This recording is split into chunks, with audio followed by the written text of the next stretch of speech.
माजी आमदार अनिल बावनकर यांनी चिंचोली धुसाळा येथे भेट दिली. यावेळी त्यांनी गावकरी बांधवांशी संवाद साधला.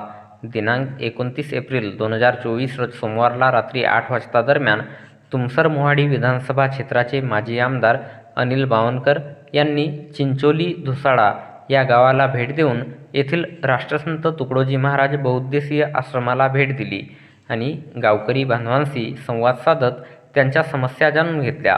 याप्रसंगी प्रामुख्याने तुमसर मोहाडी विधानसभा क्षेत्राचे माजी आमदार अनिल बावनकर, काँग्रेस कमिटी अनुसूचित जाती विभागाचे भंडारा जिल्हाध्यक्ष सुरेश अनंतराम मेश्राम, काँग्रेस सांस्कृतिक सेलचे जिल्हाध्यक्ष डॉक्टर रुद्रसेन भजनकर, शशिकांत नागपासे, रवींद्र मते, दिवाकर हलमारे, घनश्याम राखडे, हिरालाल बोंद्रे, बंडू सेलोकर आणि आश्रमचे सर्व गुरुजी, शिष्य आणि समस्त गावकरी उपस्थित होते.